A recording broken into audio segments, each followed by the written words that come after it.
Olá, meus queridos, tudo bem? Bom dia. Sejam todos muito bem-vindos. Mais uma aula de história.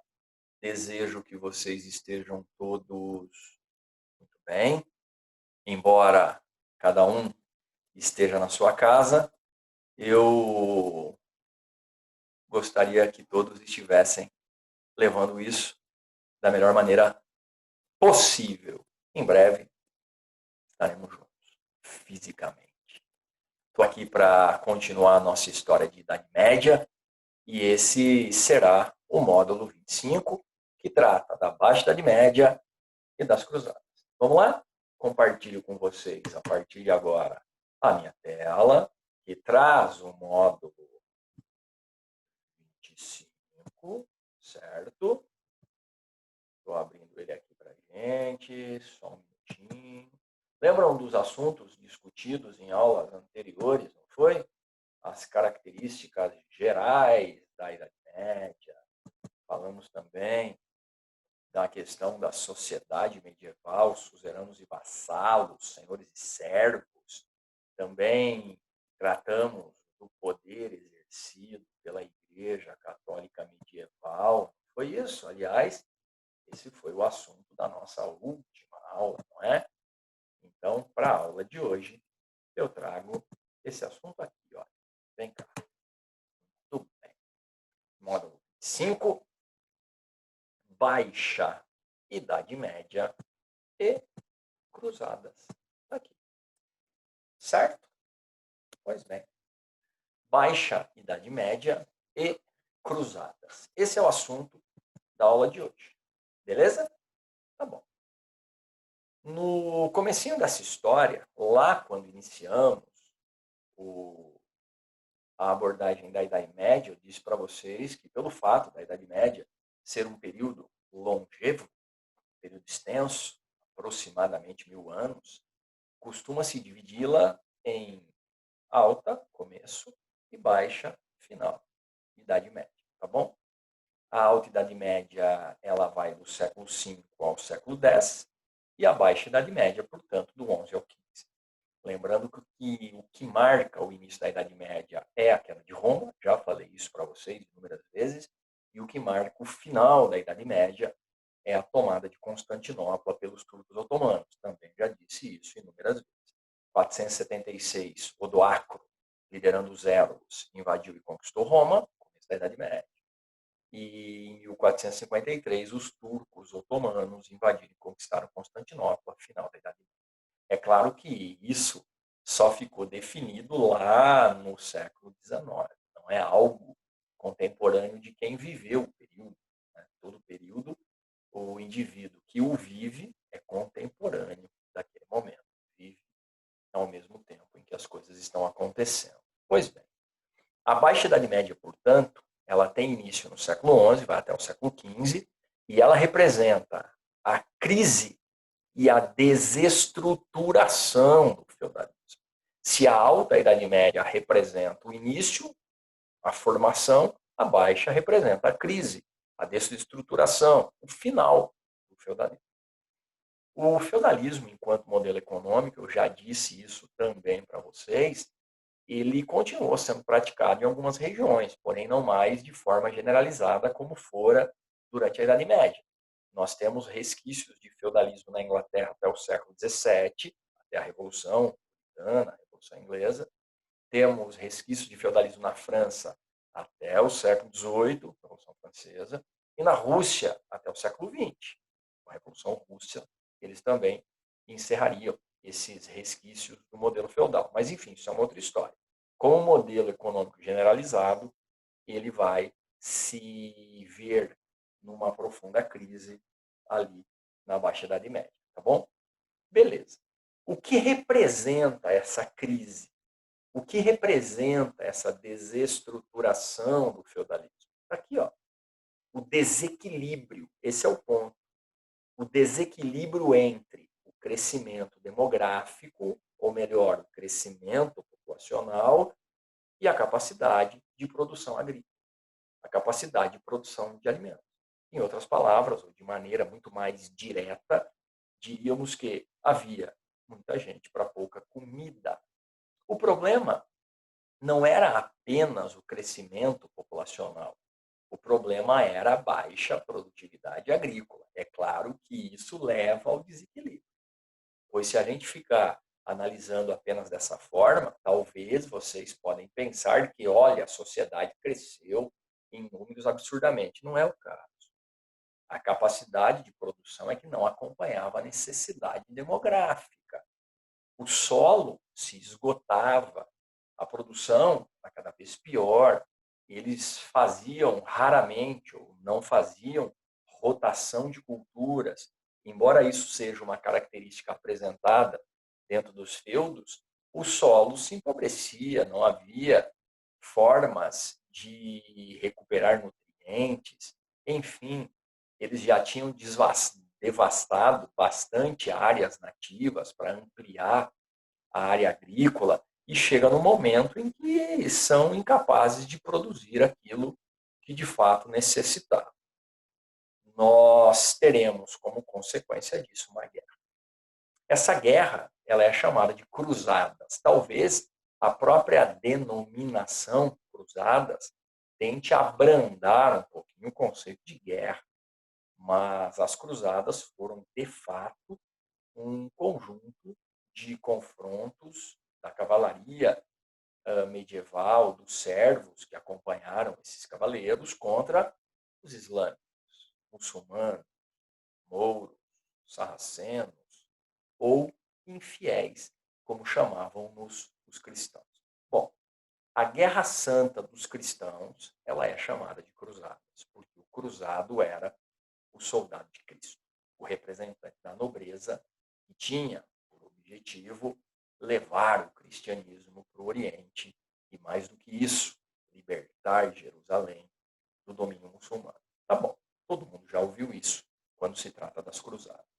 O que eu quero dizer para vocês é o seguinte: as cruzadas são uma consequência da crise. A crise existia uma baixa produção agrícola que, digamos, estava descompassada ou descompassada com a necessidade demográfica. As cruzadas, portanto, elas foram organizadas com a seguinte, ou pela seguinte razão, melhor dizendo, como uma tentativa de superação da crise do feudalismo. Olhem, vejam bem, as cruzadas foram organizadas para tentar superar a crise do feudalismo. Por quê? Pense na aula anterior, pense na aula de segunda-feira. Qual era a principal instituição da Idade Média? Sim, a Igreja Católica. E é claro que a crise do feudalismo era nociva para o poder da Igreja. Então a Igreja se incumbirá de tentar evitar que essa crise se arraste, se aprofunde, se alongue. Então o Papa em pessoa, Papa Urbano II, em Clermont, na França, reúne uma multidão e diz: é preciso recuperar Jerusalém, que está sob o domínio muçulmano. E é claro que os questionamentos, eles não eram bem-vindos. Nós vimos isso na aula anterior, ok? Porém, se, tudo bem, futuro do pretérito, ok? Se alguém ousasse questionar, poderia perguntar o seguinte: por quê? Só agora temos que libertar Jerusalém, sendo que Jerusalém tinha sido tomada pelos islâmicos, sabe quando? Lá atrás, no século VII. E nós estamos aqui no século XI, tudo bem? Então, se a indagação fosse feita, por que só agora? A resposta deveria ser, porque agora vive-se uma crise no feudalismo. E essa crise deve ser superada. E uma das formas de superação será uma guerra, pois com a guerra essa estrutura demográfica naturalmente se modificará, certo? Então vejam vocês que as cruzadas, essa guerra santa dos cristãos contra os islâmicos, contra os infiéis, portanto, tiveram como razão, beleza? a tentativa de superação da crise do feudalismo, ok? É uma tentativa de superação. Nem toda tentativa ela resulta em sucesso, em objetivo alcançado. Mas, que fique bem claro, as cruzadas pretendiam ocupar a numerosa e ociosa população dos feudos. E conseguiram. Isso, de fato, se dará. Essa população será ocupada, será empenhada no conflito. Tanto os nobres, os cavaleiros, quanto os servos, os que farão ali a linha de frente nos campos de batalha, como num tabuleiro de xadrez, ou numa linguagem um pouco mais chula, servindo de bucha de canhão, abrindo literalmente as batalhas campais. Para quem ainda não assistiu um filme chamado Coração Valente, vale a pena só para ter uma ideia de como se travavam essas batalhas. Havia, por exemplo, nos exércitos, um indivíduo que era responsável por marcar o ritmo da marcha, do avanço dos demais. E ele carregava consigo uma baqueta. E ele tinha que marcar a marcha, ou seja, ele sabia que ele não teria muita chance no campo de batalha. E quem já assistiu algum filme que demonstre essas batalhas medievais, também vai se lembrar do cara que carregava a bandeira para que a retaguarda tivesse informação de onde os soldados já estavam no seu empenho, avançando no campo inimigo. É claro que esse também se tornava um alvo a ser facilmente abatido pelo adversário. Mas, enfim, isso não vem ao caso, discutir a estrutura. Pense no tabuleiro de xadrez, que eu acho que é a melhor representação simbólica de um combate. E esses nobres e servos, portanto, se empenharam no conflito, pois o próprio Papa Urbano II lhes disse: o simples fato de irem lutar nas cruzadas, de perambularem por regiões sagradas, lhes trará a salvação. Então, para aqueles indivíduos que pouco ou quase nada tinham, essa expectativa de uma vida futura lhes bastava. Então, a razão é essa: uma tentativa de superação da crise do feudalismo para mantê-lo ocupando a numerosa e ociosa população. A razão, porém, sempre há uma razão e quase sempre há uma justificativa. Então, a razão está aqui apresentada: tentar superar a crise do feudalismo. Mas havia uma justificativa, pois o discurso não poderia ser esse: estamos fazendo uma guerra porque é preciso ocupar essa população ociosa. Alguns morrerão e a população volta a equilibrar-se em números. Não, isso é impossível, uma justificativa dessa forma. Então, a justificativa será, como já foi dito, a necessidade de libertar Jerusalém. Embora ninguém tenha perguntado, porque só agora, tudo bem. Então, a libertação de Jerusalém, a Terra Santa, era justificativa. E isso fez com que, de fato, os homens medievais se empenhassem nessa empreitada contra os infiéis islâmicos, como eles denominavam. Libertar Jerusalém do domínio muçulmano. Pois bem, a Terra Santa era cobiçada pelos cristãos. Só isso? Não. A expansão do cristianismo no Oriente, lembrando que o cristianismo é uma religião europeia e especificamente a Igreja Católica Apostólica Romana é da Europa Ocidental. A Europa Oriental, como nós já falamos lá na aula do Império Bizantino, ela é ortodoxa. Então, era necessário expandir o cristianismo católico para o Oriente. Conseguiram? Não, mas era uma justificativa.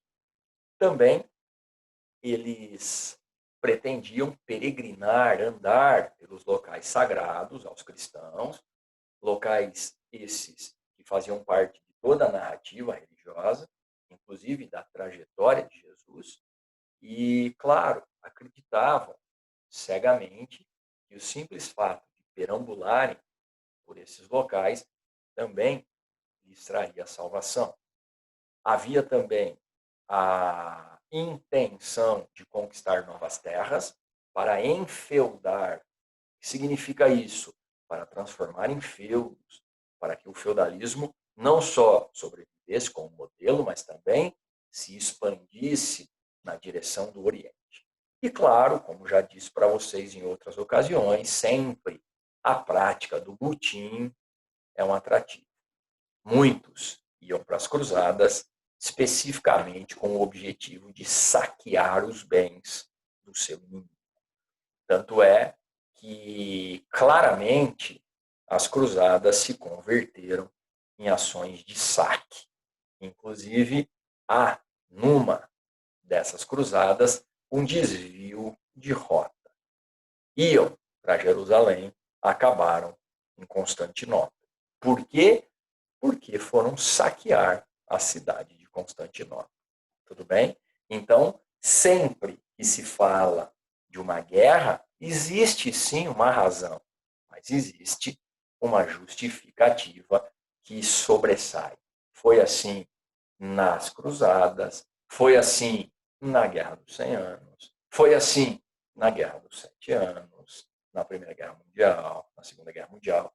Tudo isso a gente vai falar. É claro que a história não se faz só de guerras, mas se faz também delas. Foi-se a época em que acreditava-se que a história era a disciplina que narrava as guerras apenas. Não, não. Hoje em dia busca-se muito mais a compreensão do modelo sociopolítico, econômico, cultural do período que levou a isso. Então, que fique bem claro, existe uma razão? Existe. Tentar superar a crise do feudalismo. Mas o que foi apresentado foi outra coisa, uma justificativa. Libertar Jerusalém, expandir o cristianismo, peregrinar pelos locais sagrados, conquistar novas terras, praticar o budismo, enfim, tudo bem? Conseguiram libertar Jerusalém? Sim e não, eu diria. Como assim, Fabiano? Sim e não. Sim, porque eles terão sucesso na primeira cruzada. Mas esse sucesso é efêmero, ou seja, é de curta duração. Os cristãos tomam a cidade, uma carnificina marca esse confronto e logo na sequência os muçulmanos recuperarão o controle de Jerusalém. Os muçulmanos controlarão a cidade por muito tempo, até 1948, quando a ONU decide criar o moderno Estado de Israel e dividir lá entre judeus e muçulmanos. E aí, a partir disso, um outro confronto se dá, e é uma outra história, a gente pegaria um outro caminho a partir daí e deixa para uma outra ocasião. O que eu quero dizer é que os cristãos terão um sucesso efêmero, um sucesso parcial. Conseguem controlar a cidade por pouquíssimo tempo, e os muçulmanos retomaram e mantiveram o controle da Terra Santa. Bom, detalhe: derrota militar dos cristãos. Inúmeras cruzadas foram empreendidas, fala-se em 7 cruzadas, fala-se das últimas cruzadas dos desvalidos, as cruzadas, né, ou a cruzada das crianças, dos mendigos, ou seja, como não havia condições de vencer os islâmicos, eles foram reunindo pessoas e enviando para o combate, certo? Na apostila, eles apresentam detalhes de cada uma delas. Eu sugiro que vocês leiam. Não vem ao caso aqui, tudo bem? Basta sabermos qual foi a razão, quais foram as justificativas e quais serão as consequências. Militarmente falando, derrota militar dos cristãos. Tudo bem? Eu vou ler esse trechinho e depois eu quero ler o trecho de um livro que eu deixei separado de novo para a gente, tá? Se o Ocidente procurava, através de suas invasões sucessivas, conter o impulso do Islã, o resultado foi exatamente o inverso. Então, se com as cruzadas eles queriam arrefecer a influência do islamismo, não deu certo. O tiro saiu pela culatra, como se diz popularmente. Pois, após uma breve conquista de Jerusalém, os muçulmanos reagiram sob a liderança do sultão Saladino e retomaram o controle da cidade santa e de outras áreas ocupadas pelos cruzados. Vale até irmos um pouco mais além e lembrarmos que em 1453 serão os turcos otomanos que conquistarão Constantinopla. Constantinopla, que era a capital de um antigo império cristão. Tudo bem, cristão ortodoxo. Lembra do Justiniano? Primeira aula do caderno, módulo 17. Se não, volte lá para dar uma olhada. Então, os muçulmanos conquistaram áreas que outrora eram cristãs. Então, ao invés dos cristãos conquistarem áreas muçulmanas, o que se deu ao longo da história foi o inverso. Os muçulmanos é que conquistariam outras áreas cristãs. Além, obviamente, como já foi dito, de manterem o controle de Jerusalém. Bom, embora tenham resultado em um retumbante fracasso militar, as cruzadas tiveram alguns efeitos fundamentais para a evolução da história europeia. Ou seja, as cruzadas, embora tenham representado um fracasso para os europeus, elas fizeram com que a história daquela região europeia nunca mais fosse a mesma. As cruzadas trouxeram consigo inúmeras transformações que nós já veremos na sequência. Mas antes de irmos para a sequência, eu trouxe para uma leitura complementar, como sempre faço, esse livro aqui. Ó. O livro de Saladino, certo? De um cara chamado Tariq Ali. Beleza? Paquistanês, estudou em Oxford, na Inglaterra, escreveu inúmeras biografias, trabalhou como jornalista, enfim. Quando se fala de cruzadas, é interessantíssimo porque é um assunto que tem dois pontos de vista, o que na história nem sempre é comum. Por exemplo, nós teremos ali nos exercícios dois textos extraídos de um livro de um autor chamado Amin Maalouf, e esse cara tem um livro sugestivo chamado As Cruzadas Vistas pelos Árabes. Então vejam vocês, além da narrativa feita pelos cristãos, existe sim a narrativa feita pelos árabes sobre as cruzadas. E é claro que os pontos de vista nessas narrativas são diferentes. Cada um conta a história a partir do seu ponto de vista.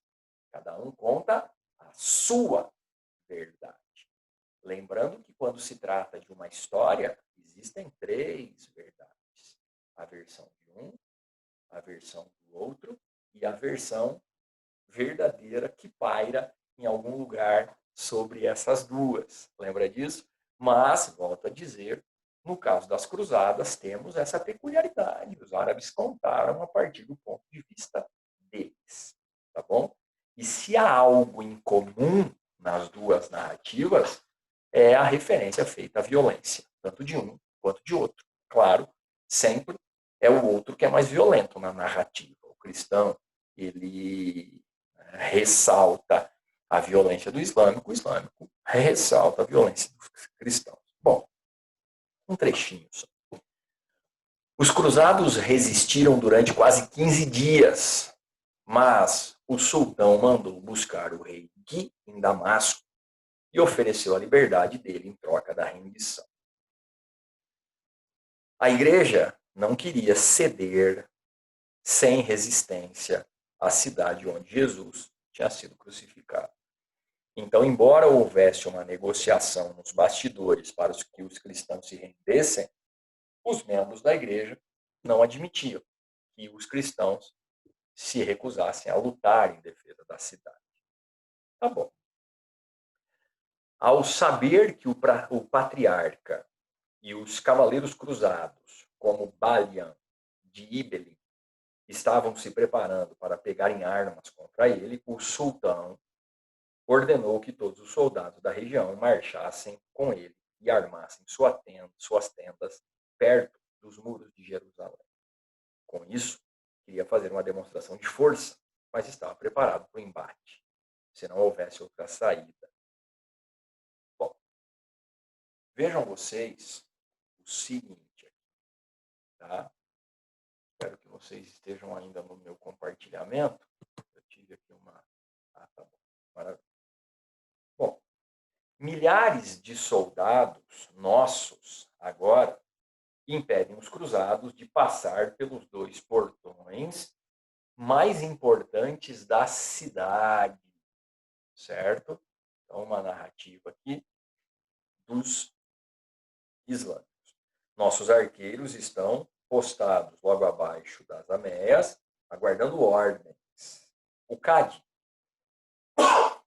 desculpa, Al-Fadil, descreveu as lanças deles com palitos nos dentes das ameias. Quer dizer, os islâmicos se achavam superiores militarmente aos cristãos. Tá bom? E nessa última narrativa, no último parágrafo, Saladino conquista Jerusalém. Ok. Entramos na cidade santa pelo portão de Bab al-Dal. O sultão não precisou de Chade para dizer-lhe que erguesse bem a cabeça. Saladino foi direto para a mesquita, que tinha o fedor dos cruzados e seus animais. Há relatos feitos pelos islâmicos de que os cristãos entraram nas mesquitas, nos templos islâmicos, com seus cavalos, para que eles defecassem. Então, eles violavam dessa forma, profanavam os locais mais sagrados de representação religiosa do outro. Tá? Então, Saladino foi direto para a mesquita, que tinha o fedor dos cruzados e seus animais, pois os hospitalários e templários a usavam como estrebaria. Saladino não quis esperar que limpassem o lugar sagrado. Saltou do cavalo e, cercado por seus emires, ofereceu preces em agradecimento a Alá. Depois, os soldados começaram a lavar tudo. Saladino é o grande nome da guerra para os islâmicos. Saladino é o grande nome desse confronto entre cristãos e muçulmanos. Tá bom? Beleza. Releio aqui esse último item. Embora tenham resultado em um retumbante fracasso militar, as cruzadas tiveram alguns efeitos fundamentais para a evolução da história europeia. Aqui, ó. Consequências das cruzadas. Aceleração da crise do feudalismo. Viu? Foi uma tentativa de superação da crise, mas as consequências foram o inverso disso. Uma aceleração da crise. Por quê? Porque os cristãos se depararam com um mundo completamente diferente. Um mundo mais colorido, um mundo mais olfativo, um mundo mais palatável, saboroso, um mundo mais sensível ao tato. Porque o que eles encontraram lá os motivou a pensar em como consumir tais produtos. As chamadas especiarias literalmente despertaram os sentidos desses europeus que foram lutar contra os islâmicos. Cravo, canela, gengibre, noz moscada, pimenta do reino, tâmaras, damasco, café, porcelana chinesa, seda, tapetes persas, perfumes, óleos aromáticos, incenso, enfim, produtos que fizeram com que os europeus dissessem aquilo que talvez qualquer um de nós diríamos diante de uma novidade. Eu quero. E os orientais estavam ali prontos para lhes oferecer. Desde que eles tivessem dinheiro, dinheiro. Pois bem. Então, a principal característica que representa as consequências das cruzadas será o renascimento do comércio. Então, se o feudalismo é autossuficiente, se o feudalismo é amonetário, e esses europeus se depararam com aquilo que lhes chamaram de fato a atenção, o modelo feudal está fadado à ruína. A aceleração da crise do feudalismo representada pela reabertura das rotas comerciais no mar Mediterrâneo. Esses produtos começaram a ser transportados do Oriente para o Ocidente. As especiarias começaram a ser levadas ou trazidas para a Europa, provocando o renascimento comercial, provocando o renascimento urbano, Lembra que o feudalismo é rural? Agora surgem as cidades, os burgos, as cidades muradas na Europa Ocidental. O comércio de especiarias ocidentais é que vai motivar tudo isso. Quem diria? O mundo europeu ocidental se transformaria abruptamente por conta do cravo, da canela, do gengibre, da noz moscada e principalmente da pimenta do reino.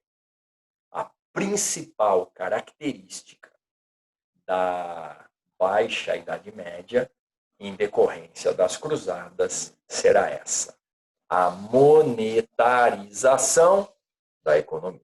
E nós veremos nas próximas aulas quais serão as consequências de fato trazidas por essa mudança.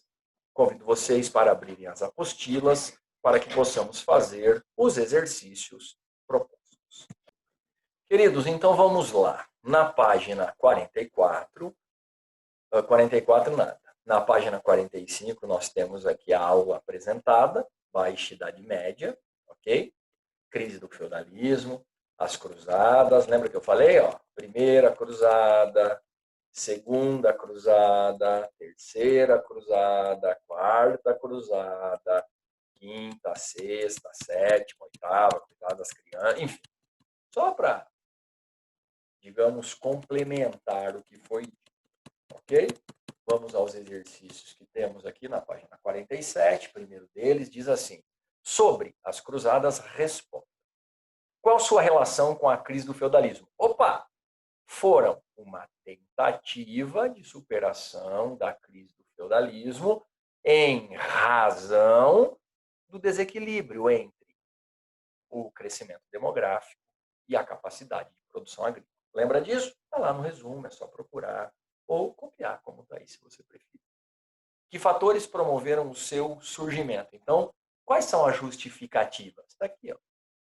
A libertação de Jerusalém do domínio muçulmano, o interesse de expandir o cristianismo no Oriente, de conquistar novas terras para transformar em feudos, também está lá. Então, na A, razões, na B, justificativo. Beleza? Copia do jeito que está no resumo, certo? 2. Quais as principais consequências que as cruzadas trouxeram? Está lá também, último slide. Reabertura das rotas comerciais no mar Mediterrâneo, provocando o renascimento comercial urbano e, principalmente, a monetarização da economia. Último slide, está lá a resposta da 2, tá bom? 3. A crise do sistema feudal pode ser explicada a partir da contradição do próprio sistema, cujas relações de trabalho eram incompatíveis com a possibilidade de ampliação do mercado consumidor. Em outras palavras, muita gente, pouca comida para ser consumida, tá bom? Alternativa B, a terceira. 4. Eu tirei daqui aquele trechinho, uma parte dele, daí eu completei. Se o Ocidente procurava, através de suas invasões sucessivas, conter o impulso do Islã, o resultado foi exatamente o inverso. Por quê? Qual é o exemplo disso? A tomada de Constantinopla pelos turcos, que são muçulmanos, lá no século V. Então, a alternativa B, o próprio indivíduo que faz a correção, ele diz que é por exclusão. Então, 4, tá bom? Eu quero que vocês leiam com cuidado o quinto, tá, exercício, porque ele fala exatamente sobre aquilo que eu disse na aula. O primeiro trata da visão cristã. O segundo, olha, do Amin Maalouf, que eu disse, trata da visão islâmica. E veja o que um e outro falam sobre as cruzadas. Você vai ler? Leia, são 2 trechinhos, é interessante. E eu asseguro que os dois tratam do mesmo assunto, da violência praticada pelo outro. Muitas vezes esquece daquilo que se pratica e torna-se relevante o que o outro pratica. É o que eles fazem aqui, tá bom? Então, a alternativa D é a correta, mas eu conto que vocês leiam com calma, tá? Esses 2 textos, porque eles são interessantíssimos, importantíssimos. A mesma coisa com as 6 e 7, tá? O Legoff de novo, já falamos do Legoff, como medievalista, tá bom? Alternativa A. De novo, fazendo uma referência, né, com as cruzadas. E a 7, é um texto do Hilário Franco falando do crescimento das cidades. Ele vai apresentando um número de pessoas e tal, E isso vai ser uma característica da Baixa Idade Média, o surgimento de cidades, o aumento da população dessas cidades, a necessidade cada vez maior de comércio, de monetarização econômica, enfim. A e E, 6 e 7. Feito, queridos. Qualquer dúvida que vocês tenham, por gentileza, procure as aulas de plantão, certo? Porque na próxima semana nós falaremos do renascimento comercial e urbano propriamente dito. Lembra que nós falamos que uma das consequências das cruzadas foi o renascimento comercial e urbano. E o que foi o renascimento comercial e urbano? É o que nós veremos. Um grande abraço, um bom final de semana para vocês. Beijo, nos vemos em breve. Até a próxima. Fiquem com Deus e tenham um ótimo final de semana.